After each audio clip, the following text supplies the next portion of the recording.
하나님 말씀입니다. 자, 하나님 말씀 에스겔 11장 19절에서 20절을 봉독해 주시기 바랍니다. 내가 그들에게 한 마음을 주고 그 속에 새 영을 주며 그 몸에서 돌 같은 마음을 제거하고 살처럼 부드러운 마음을 주어 내 율례를 따르며 내 규례를 지켜 행하게 하니 그들은 내 백성이 되고 나는 그들의 하나님이 되리라. 아멘. 아멘. 자, 오늘은 그 속에 새 영을 주며입니다. 지금은 성탄절 이전 4주간의 기간 동안 예수님의 오심을 기도하면서 기다리는 두 번째 대강절, 대강절이라고도 하고 대림절이라고 합니다. 그 기간입니다. 시인인 우리를 사랑하셔서 이 땅에 육신을 입고 예수 그리스도가 오셨습니다. 그 예수님이 우리 모든 인류의 죄를 짊어지고 십자가에 달려 돌아가신 것이죠. 누구든 예수 그리스도를 믿기만 하면 제사함 받고 구원받아서 하나님의 자녀가 되는 거예요. 이 귀한 일을 이루시기 위해서 예수님이 이 땅에 다른 것이 없어요. 예수 믿으면 구원함의 은혜가 있어요. 그러니까 내가 지금 힘들고 어려운 상황이 있다 할지라도 내가 구원받은 이 은혜를 감사하게 되면 내 영혼이 잘 되고 영혼이 잘 되면 모든 범사가 잘 될 수밖에 없어요. 힘들고 어려운 고비는 누구나 있습니다. 항상 형통한 것이 아니에요. 어려운 고비가 있고 고난도 있고 내가 왜 내 인생에 이런 일이 있어? 이럴 수도 있지만 여러분 이겨나가라는 거예요. 하나님의 은혜가 있게 되면 이 모든 일을 이길 수가 있습니다. 그래서 우리는 오늘 이 땅에 오신 예수 그리스도를 바라보면서 기도하는 마음으로 사모하는 마음으로 기대하는 마음으로 주님의 오심을 우리가 준비해야 될 줄로 믿습니다. 자, 그러면 우리가 어떤 모습으로 주님을 준비할 것인가? 첫 번째, 한 마음을 가지라는 거예요. 오늘 성경은 우리에게 한 마음을 가지라고 말씀하고 있는데 에스겔 11장 19절을 읽어주시기 바랍니다. 내가 그들에게 한 마음을 주고 그 속에 새 영을 주며 그 몸에서 돌 같은 마음을 제거하고 살처럼 부드러운 마음을 주어. 아멘. 우리가 예수 그리스도 안에서 한 마음이 되어서 우리에게 오실 예수님을 맞이해야 된다는 거예요. 한 마음 되지 못해서 모든 문제가 생겨나는 거예요. 그죠? 가정도 그렇고 모든 문제가 그래요. 사회 어떤 기관도 마찬가지. 신앙생활 할 때 우리가 사람을 바라보고 사람에게 초점을 맞추면 절대 안 돼요. 한 마음이 되기 위해서는 예수 그리스도에게 초점을 맞추라는 거예요. 왜? 세상에는 완전한 사람이 없습니다. 예수 믿는 그날부터 철저하게 예수님께 딱 초점을 맞추고 예수님만 바라보고 예수님만 의지하고 예수님만 믿고 나갈 때 하나님 은혜가 임할 수밖에 없는 거예요. 오늘 다시 한번 주바라기 인생이 됩시다. 주님만 바라보자는 거예요. 내가 누구 때문에 처음엔 누구 때문에 예수 믿었지만 이제는 그게 바뀌어져야 되지 않겠느냐. 사람 쫓아가면 실족할 수밖에 없어요. 주님만 바라봐야 될 죄입니다. 자, 히브리서 12장 2절을 읽어주시기 바랍니다. 믿음의 주요 또 온전하게 하시는 이인 예수를 바라보자. 그는 그 앞에 있는 기쁨을 위하여 십자가를 참으사 부끄러움을 개의치 아니하시더니 하나님 보좌 우편에 앉으셨느니라. 아멘. 아멘. 예수님에 딱 초점을 맞춰서 고정시키고 예수님을 바라볼 때 주님의 은혜가 임하는 거예요. 교회에서 멀어지는 사람들, 교회에서 떠나는 사람들, 상처받는 사람들의 이야기가 똑같아요. 누구 때문에 시험 들었고 누구 때문에 상처받았고 누구 때문에 내가 교회에 나와도 은혜가 저 사람 본 순간에 은혜가 딱 떨어진다고 이런 말 하신 분 들어보셨죠? 그래서 교회를 떠나고 멀리하게 되는 거예요. 우리는 다시 한번 대강절을 맞이하면서 예수님만 바라보자. 주바라기의 인생이 됩시다. 주님만 바라보는 거예요. 그냥 무조건 감사해야 돼요. 누구도 바라보면 안 돼요. 목사도 바라보면 안 되고 예수님만 바라보라는 거예요. 교회 머리 대신 예수님만 바라보고 예수님께 초점을 맞추고 믿음으로 나갈 때 그때 은혜가 임하게 됩니다. 주님 말씀에 순종할 때 주님의 은혜가 임하고 교회가 주님이 기뻐하는 교회가 될 줄로 믿습니다. 그런데 주님을 바라보지 않고 사람을 바라보고 자기 주장을 내세우면 결국 갈등과 다툼이 생겨날 수밖에 없어요. 다툼과 분열이 있는 교회는 어떤 교회도 성장할 수가 없어요. 마귀만 역사할 거예요. 가정도 마찬가지. 절대로 가정 중심은 예수 그리스도가 되고 그 안에 부부가 돼야 되고 아셨습니까? 믿음 안에서 여러분 믿음에 앞장서가는 여러분이 여러분의 가정의 영적인 가장이라는 거예요. 교회가 부흥되고 하나님 뜻을 이루기 위해서는 반드시 예수님 안에서 하나가 되어야 됩니다. 내 고집과 교만을 내려놓고 온유와 겸손한 모습인 예수님의 마음을 품으라는 거예요. 우리가 예수님의 마음을 품어야 주님의 은혜를 체험할 수가 있는데 주님의 은혜를 체험할 때 복을 받게 된다는 거예요. 에레미야 32장 38절 39절을 읽어주십시오. 그들은 내 백성이 되겠고 나는 그들의 하나님이 될 것이며 내가 그들에게 한 마음과 한 길을 주어 자기들과 자기 후손의 복을 위하여 항상 나를 경외하게 하고. 아멘. 아멘. 한 마음과 한 길을 주어서 주님을 경외하게 함으로 자손 대대로 주님의 복이 임하게 하겠다고 말씀하고 있습니다. 한 마음이 될 때 주님의 은혜가 임하고 한 마음이 될 때 복을 받고 한 마음이 될 때 기쁨으로 주님을 섬길 수가 있습니다. 한 마음이 되기 위해서는 우리 모두가 내 고집과 교만을 내려놓고 내 마음이 온유와 겸손하신 모습이시고 겸손의 모습이신 예수님의 모습을 품어야 되는 거예요. 그래서 예수님의 마음은 우리가 하나가 되어야 될 줄로 믿습니다. 혹시 내가 장애물이 결림돌이 되지 않는지, 혹시 내가 이런 마음이 나쁜 마음이 아닌지, 이걸 우리가 생각해 보면서 하나님, 그런 마음이 지금까지 있었는데 이제 내가 주님 앞에 회개합니다. 내가 이제는 장애물이 아니라 걸림돌이 아니라 축복의 통로가 되게 도와주옵소서. 사람은 똑같아요. 누구나 기도하면 예수 그리스도의 은혜가 임하게 되는 거예요. 자, 빌립보서 2장 5절을 읽어주시기 바랍니다. 너희 안에 이 마음을 품으라. 곧 그리스도 예수의 마음이니. 네, 다른 게 아니라 예수의 마음을 품으라는 거예요. 오늘 예수 그리스도의 마음이 여러분에게 있으시기 바랍니다. 예수님의 마음을 품고 주님을 섬기는 모습에 대해서 빌립보서 2장 2절에 4절은 이렇게 말합니다. 마음을 같이하여 같은 사랑을 가지고 뜻을 합하여 한 마음을 품어 아무 일에든지 다툼이나 허영으로 하지 말고 오직 겸손한 마음으로 각각 자기보다 남을 낮게 여기고 각각 자기 일을 돌볼 뿐더러 또한 각각 다른 사람의 일을 돌보아 나의 기쁨을 충만하게 하라. 네, 예수님의 마음이 어떤 마음인가? 빌립보서 2장 2절에 4절에서 나와 마음을 같이 해라. 같은 사랑을 가져라. 한 마음을 품어라. 다툼이나 허용으로 하지 말아라. 겸손한 마음으로 나보다 남을 낮게 여겨라. 각각 자기 일을 돌볼 뿐더러 각각 다른 사람들의 일을 돌보면 나의 기쁨을 충만하게 하라. 여러분 그죠? 다른 사람을 이렇게 도와줄 때 진짜 기쁨이 있어요. 전도할 때는 힘들어요. 이제 이번 주 토요일 날 이웃 초청 잔치가 있는데 전도하려고 몸부림 생각이 없었다면 다시 마음을 바꿔서 전도하려고 몸부림을 쳤어요. 전도하는 과정은 너무 힘든데 제가 해보면 제일 기쁨은 전도하고 그 사람이 나와서 예배 드릴 때 그때 행복은요. 그때 기쁨은 그죠? 누구도 빼앗아갈 수가 없어요. 너무 행복해요. 와, 괜히 내 마음이 기쁜 거예요. 이게 바로 하나님 은혜라는 거예요. 그러니까 하나님이 가장 기뻐하는 게 복음을 전하는 거예요. 그래서 예수님의 마음을 품고 하나가 될 때 주님의 뜻이 이루어지게 되고 우리가 세상 가운데 주님의 나라가 임하게 되는 거예요. 자, 에베소서 4장 2절 3절은 이렇게 또 말하고 있습니다.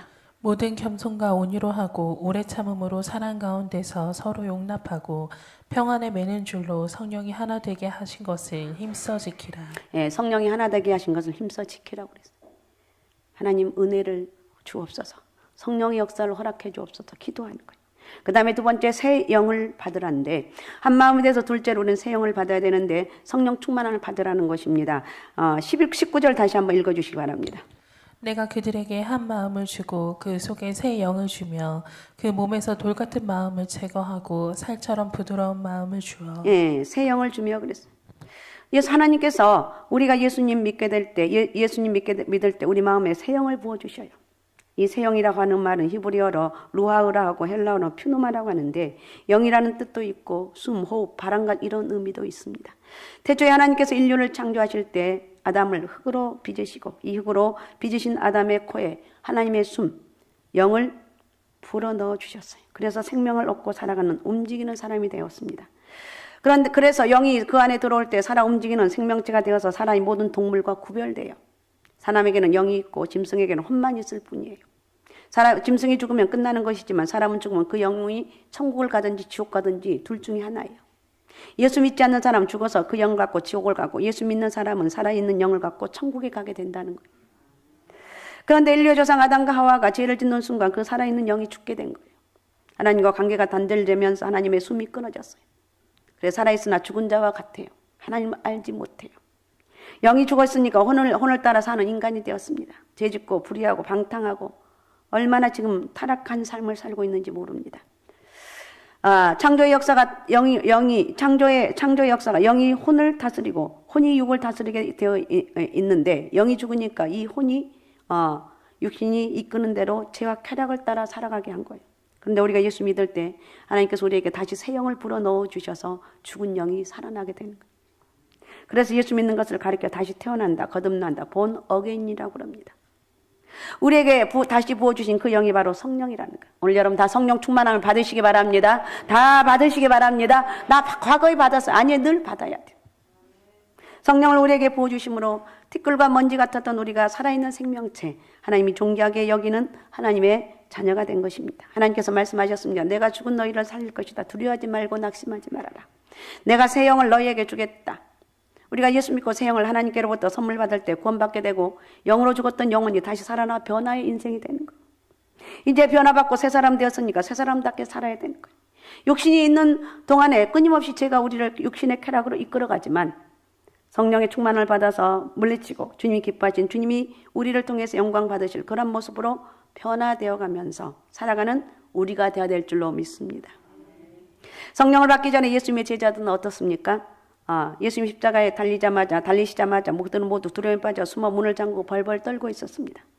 그들은 충성된 제자가 아니고 배신자고 비겁자고 도망자가 된 것입니다. 그런데 부활하신 주님이 그와 같은 제자들을 변함없이 사랑하셔서 찾아오셨어요. 요한복음 20장 21절 22절을 읽어주십시오. 예수께서 또 이르시되 너희에게 평강이 있을지어다. 아버지께서 나를 보내신 것 같이 나도 너희를 보내노라. 이 말씀을 하시고 그들을 향하사 숨을 내쉬며 이르시되 성령을 받으라. 아멘. 예수님을 배반한 제자들에게 특별히 3번이나 모른다고 부인한 베드로에게 처음 만나서 너 왜 나 배신했니? 이렇게 하지 않았어요. 아버지께서 나를 보내신 것 같이 나도 너희를 보낸다. 성령을 받으라. 성령을 받으라. 성령을 받으라. 이렇게 말하고 있어요. 오늘 저와 여러분도 성령 충만을 받아야 될 줄로 믿습니다. 받아야 돼요. 성령을 받은 우리 모두가 주님의 뜻을 따라 살아가야 되는 것. 주님의 뜻이 무엇인지 분별하고 주님 뜻대로 살아가는 주님의 자녀가 다 되시기 바랍니다. 자, 로마서 12장 2절은 이렇게 말합니다. 너희는 이 세대를 본받지 말고 오직 마음을 새롭게 함으로 변화를 받아 하나님의 선하시고 기뻐하시고 온전한 뜻이 무엇인지 분별하도록 하라고 했습니다. 성령 충만 외에는 우리가 승리의 삶을 살아갈 비결이 없어요. 변화된 인생을 살아갈 길이 없어요. 내 힘의 능력과 내 노력으로 되는 것이 아니라 우리는 내 힘으로 살아가면서 세상을 이길 수가 없어요. 죄와 세상을 이길 수가 없다는 거예요. 내 영이 새로 살아났다고 해도 성령 충만 받기 전에는 이 죄성을 우리가 벗어버릴 수가 없어요. 그래서 우리는 늘 성령 충만함을 사모해야 돼요. 예수님을 믿을 때 우리 삶 가운데 성령을 이미 보내주셨기 때문에 우리는 이미 새롭게 변화된 하나님의 자녀가 된 것입니다. 그래서 이제는 성령 충만함을 받고 충만함을 받고 또 충만함을 받고 또 충만함을 받아서 주여 나에게 또 성령 충만함을 주옵소서. 주여 나에게 성령 충만함을 주옵소서. 날마다 구하고 시간마다 구하고 성령 충만함을 받아서 죄를 이기고 원수마귀 사단의 권세를 넉넉히 이길 수 있는 그런 저와 여러분이 되어야 될 줄로 믿습니다. 저주가 물러가고 성령 충만을 받으며 질병이 떠나가고 흑암의 권세가 물리치고 승리하는 삶. 이게 성령 충만한 삶의 결과입니다. 그래서 에베소서 5장 18절은 술취하지 말고 술취하지 말라 이는 방탕한 것이니 오직 성령 충만을 받으라고 그랬어요.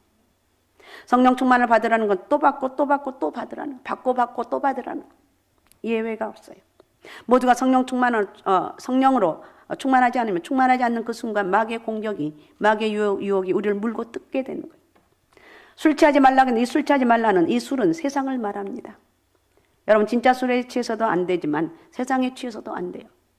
세상 쾌락에 취해서도 안 되고 도박에 취해서도 안 되고 인기 명예에 취해서도 안 되고 자기 자랑에 취해서도 안 돼요. 자기 자랑만 실컷 하는 사람이 있어요. 아니라는 거예요. 아니에요. 물질에 취해서도 안 되고 세상 것에 취해도 말고 성령 충만함을 받게 될 때 우리는 기뻐하며 감사하며 영광 돌리는 내 영혼이 항상 기뻐하는 그런 삶을 살아갈 줄로 믿습니다. 세상에 취하면 방탕하게 되고 파멸의 길로 가게 되는 것이고 그 길은 망하는 길로 가게 되는 것이고 그 삶은 절망의 나락에 떨어지는 거예요. 그래서 우리는 성령 충만을 받자. 성령 충만을 받고 권능을 받아서 복음의 증인된 삶을 살아가라는 거예요. 사도행전 1장 8절 말씀 잊지 마십시오. 1장 8절. 오직 성령이 너희에게 임하시면 너희가 권능을 받고 예루살렘과 온 유대와 사마리아와 땅끝까지 이르러 내 증인이 되리라 하시니라. 아멘. 성령 충만 받고 권능 받아 증인된 삶을 감당해야 된다는 거예요. 전도하는 게 진짜 어려운데 진짜 더 쉬워요. 준비된 사람이 있다니까. 교회 가자. 어떤 사람 1년, 2년, 10년 우리 전도하다가 끝까지 내가 다음에 갈게. 그러다 포기한 사람이 많이 있거든요. 근데 어떤 사람은 교회 갑시다 그러면 기다리고 있다는 듯이 안 그래도 내가 교회 가고 싶었는데 이런 사람이 있다는 거예요. 어쨌든 우리는 성령 충만을 받고 복음의 증인된 삶을 살아가야 될 줄로 믿습니다. 성령 받기 전에 예수님의 제자들은 실패자였습니다. 무기력한 사람들이었고 도망자였고 배신자였습니다. 그러나 성령 충만을 받자 완전히 변화되어서 담대한 복음의 증거자가 되었습니다. 베드로가 나와서 말씀을 전할 때 하루에 3,000명, 5,000명 회개하고 주님 앞에 돌아와 세례를 받았습니다. 사도행전 4장 32절은 이렇게 말합니다. 빌기를 다하며 모인 곳이 진동하더니 무리가 다 성령이 충만하여 담대히 하나님 말씀을 전하니라. 첫 번째 순교자는 예수님의 제자가 아니었습니다. 사도들이 아니었는데 사도들이 뽑은 7명의 제자 가운데 한 사람이 스데반 집사였어요. 평신도가 순교한 거예요. 얼마나 성령이 충만했든지 돌에 맞아 죽으면서도 자기에게 돌 던지는 사람들 용서했습니다. 예수님의 마음을 가졌기 때문에 자기의 돌 던진 사람들 용서하고 그들 위해서 기도하고 있다는 거예요. 여러분, 나를 물고 뜯고 그런 사람을 용서하기가 쉽지가 않아요. 근데 얼마나 성령이 충만했는지 자기에게 돌 던지는 사람들 자기들이 무슨 일을 하는지 모르는 것처럼 잘못을 하고 있으니 용서해달라고 이렇게 십자가 앞에서 이런 기도를 하고 있어요. 그때 하늘 문이 열렸습니다. 사도행전 7장 55절은 스데반이 성령 충만하여 하늘로 우러러 주목하여 하나님의 영광과 및 예수께서 하나님 우편에 서신 것을 보고 얼마나 그의 죽음이 영광스러웠던 죽음이었던지 얼마나 그의 죽음이 예수님을 감동시켰는지 예수님 보좌 우편에 앉아 계시다가 벌떡 일어나셨어요. 이게 바로 하나님의 은혜라는 거. 벌떡 일어나셨다는 거. 우리 쉬운 말로 하면 너무 감동받으셔서 예수님을 위해 피 흘려 죽어가는 첫 번째 순교자를 보시기 위해서 벌떡 일어나셨다는 거예요. 그것이 하늘문이 열리고 스데반 집사의 눈이 보였어요. 그래서 사도행전 8장 1절과 4절은 이렇게 설명을 하고 있습니다. 사울은 그가 죽임당함을 마땅히 여기더라. 그날에 예루살렘에 있는 교회에 큰 박해가 있어 사도 외에는 다 유대와 사마리아 모든 땅으로 흩어지니라. 네, 아멘. 4절까지. 그 흩어진 사람들이 두루 다니며 복음의 말씀을 전할세. 아멘. 왜 우리에게 이런 핍박이 일어났는가? 저들이 핍박과 박해에 흩어져서 외지로 나가 힘들고 어려운 시간을 보내며 생각하며 기도하게 됩니다. 우리가 주의 말씀에 순종하지 못하였구나. 성령이 너희에게 임하시면 너희가 권능을 받고 예루살렘과 온 유대와 사마리아 땅끝까지 복음의 증인이 되라고 하셨는데 그냥 예루살렘에 모여서 매일같이 예배드리고 음식을 먹고 나누고 여기 있는 게 좋사오니 여기가 물물러 있기 때문에 너무 행복하다고 그렇게 하다 보니까 환난과 박해가 다가왔구나. 그들이 회개하고 흩어지면서 복음을 전하게 되었습니다. 여러분이 성령 충만을 받아 하나님께 쓰임받는 위대한 도구가 되시길 바랍니다. 성령 충만함을 다 받으십시오. 예, 이건 내가 받으라는 게 받으라고 해서 되는 게 하나님이 주시는 거예요. 다 주여 나에게 성령 충만함을 주옵소서. 주여 나에게 성령 충만함을 달라고. 그 다음에 세 번째 돌 같은 마음을 제거하라고 그랬어요. 19절의 후반절은 그 마음에서 돌 같은 마음을 제거하고 활처럼 부드러운 마음을 주어 그랬어요. 한 마음이 되고 성령으로 충만하기 위해서 반드시 우리 마음에 돌 같은 마음을 제거해야 돼요. 그리고 주님이 주시는 부드러운 마음, 온유한 마음에 겸손한 모습으로 무장해야 돼요. 돌 같은 마음은 죽어있는 마음입니다. 혹시 우리 마음에 여러분들 가운데 돌덩어리를 안고 오신 분이 계신다면 하나님 말씀을 들어도 전혀 귀에 들어오지 않고 아무런 감동도 없고 그저 앉아있기만 하면 마음이 돌덩어리가 되는 거예요. 예배 시간에 찬양을 불려도 찬양을 들어도 기도를 해도 마음에 전혀 동요가 없고 내가 구경꾼이 되어 있다면 이미 돌덩어리가 되어 있는 거예요. 그러면서 저 사람 뭐가 문제고 저 사람 왜 저렇게 있는가 이것만 하면 안 된다. 비판하면 안 된다는 거예요. 내가 앞장서서 하나님의 은혜를 만나야 돼.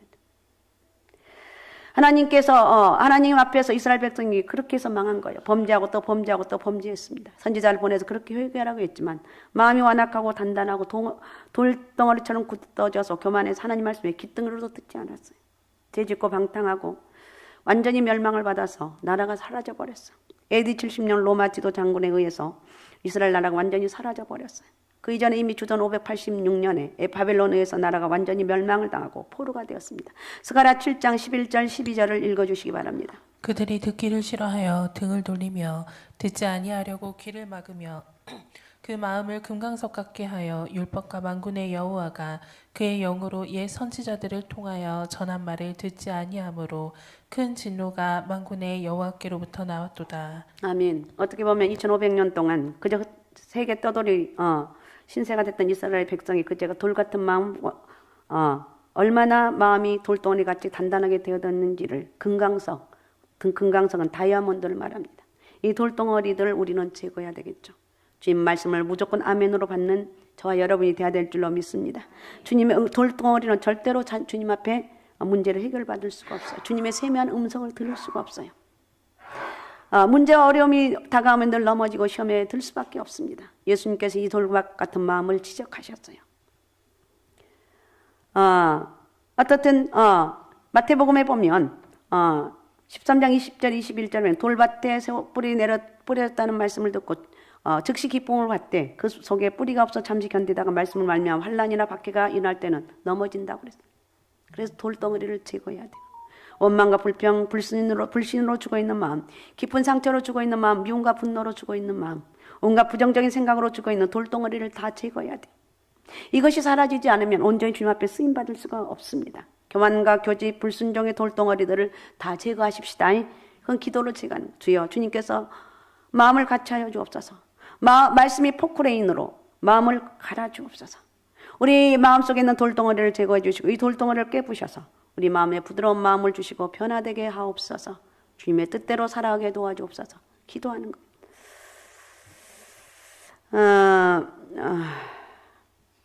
말씀을 마쳐야 될 것 같습니다. 어떤 사람이 이런 고백을 했습니다. 세상 일이 너무 잘 될 때 난 주님을 예배드리는 것부터 떠났습니다. 그런데 제가 영혼이 메말라져 가는 것도 처음에는 몰랐습니다. 그러다 보니까 여러 가지 문제가 생기고 어려움이 왔습니다. 그때 하나님의 은혜를 다시 생각했습니다. 다시 예배의 자리를 회복하면서 제 영혼도 살아났습니다. 제 고통의 원인은 주님 앞에 나가지 않는 것이었습니다. 그래서 확신합니다. 오직 예수밖에 없다고. 오직 예수밖에 없다고. 돌 같은 마음을 버리고 새롭게 하나님 앞에 쓰임받는 그런 축복의 은혜가 있어야 될 줄로 믿습니다. 주여 우리를 다시 한번 사용하여 주옵소서. 주여 다시 한번 하나님의 은혜를 허락하여 주옵소서. 이렇게 고백하면서 하나님 은혜와 축복이 저와 여러분 가운데 함께하는 그런 놀라운 은혜가 있으시기 바랍니다. 오직 예수, 오직 믿음, 오직 성령 충만함으로 위대한 하나님의 사람으로 쓰임받는 그런 놀라운 축복의 통로가 되시기 바라고 어디를 가든지 하나님 영광으로 쓰임받는 복된 역사가 있으시기 바랍니다. 주님의 이름으로 축복합니다. 축복합니다. 축복합니다. 축복합니다. 성령 충만을 받으시고 믿음으로 승리하는 복된 역사가 있으시기 바랍니다. 자, 오늘 말씀 생각하면서 사순절 두 번째 주일 하나님 나에게 다시 한번 성령을 부어주셔서 나를 이기고 죄를 이기고 원수마귀 사단의 권세를 넉넉히 이기게 도와주시고 믿음으로 승리하는 복된 역사가 있게 도와주옵소서. 자, 우리 주여 세 번 부르고 같이 통성으로 같이 기도하겠습니다. 주여 주여 주여 전능하시고 살아 역사하신 아버지 고맙고 감사합니다. 우리 주의 성령이 오늘도 우리 가운데 함께 해주시고 오늘도 말씀을 통해서 나를 이기고 죄를 이기고 원수마귀 사단의 권세를 넉넉히 이길 수 있는 성령을 충만한 허락해 주시고 아버지 성령의 기름 부심 은혜 안에서 아름다운 열매를 주렁주렁 맺혀지길 원합니다. 주여 저희를 축복합니다. 하나님 아버지 오직 예수 그리스도를만 바라보며 믿음으로 살아가게 도와주시고 어떤 환경 여건을 바라보는 것이 아니라 예수 그리스도를 바라보면서 믿음으로 끝까지 승리하는 역사가 있길 원합니다. 주여 저를 마음껏 쓰시고 축복하시고 역사하여 주옵소서. 영광 받아 주옵소서. 우리 하나님 은혜를 만만 감사합니다. 오늘도 저희를 축복하여 주시고 성령의 기름진 꼴로 저희를 먹여주시고 성령 충만을 허락해 주시고 성령 받으라고 말씀하신 아버지 오늘도 저에게 성령을 부어 주옵소서. 성령을 부어 주옵소서. 성령을 부어 주옵소서. 성령 충만을 허락하여 주시고 나를 이기고 죄를 이기고 어떤 원수마귀 사단의 권세도 그에게도 넉넉히 이길 수 있는 지혜와 능력을 허락하여 주옵소서. 저희를 축복합니다. 사순절 기간 동안 하나님 은혜가 크게 있게 도와주시고 다시 한번 믿음으로 승리하는 축복의 은혜가 있게 도와주옵소서. 이번 토요일 있을 이웃 초청 잔치 하나님의 기름 부심 은혜가 있게 도와주시고 아버지 우리 가정에 믿지 않는 하나님을 떠난 많은 사람들 돌아 하나님 예배할 수 있는 축복의 은혜가 있게 도와주옵소서. 영광 받아 주옵소서. 감사합니다. 축복합니다. 살아계신 예수님의 이름으로 기도하옵나이다. 아멘. 자, 우리 다 같이 일어나셔서 자 12월 복음송을 하시겠습니다.